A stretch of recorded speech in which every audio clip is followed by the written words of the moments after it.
are the vaccines also equally effective against the newer strains that we see, or have they been designed to provide some sort of a protection against the original wild Wuhan virus? So here's the problem. First, we know very little about the Indian vaccines as such. We are still on an emergency or use authorization on this vaccine, at both the vaccines at this point. But what we do know about the Covishield comes from what we know about the AstraZeneca vaccine. And there is a fair amount of evidence that, again, it prevents infection in household families. So what household members, for instance. So what we do know, and the evidence is a bit sketchy here, is that people do get reinfected.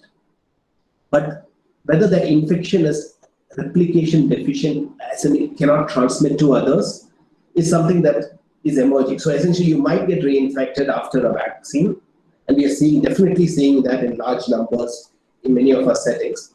I'll just give you an instance, so just that you get a sense of these numbers. Our hospital has about 9,000 individuals who've been vaccinated. And you would expect to see about 50, we are seeing about 50 to 100 people who have had a reinfection.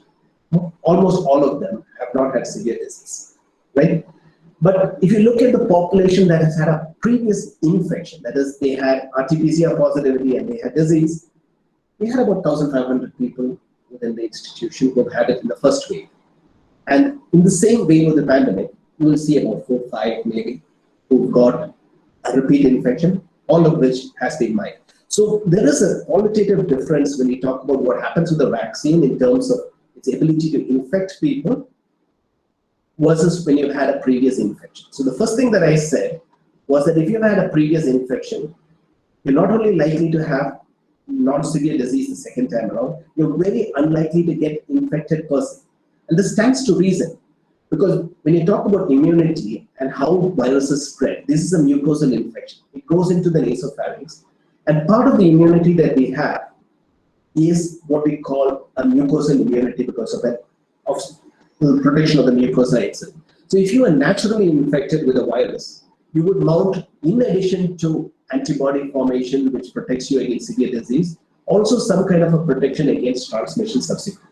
Now, the evidence is not directly there, but we've seen this with other viruses, and we believe that this might be part of the reason why people who've been previously infected don't participate as much in transmission. Vaccines protect, and they certainly protect against severe disease. Vaccines also partially protect against a reinfection.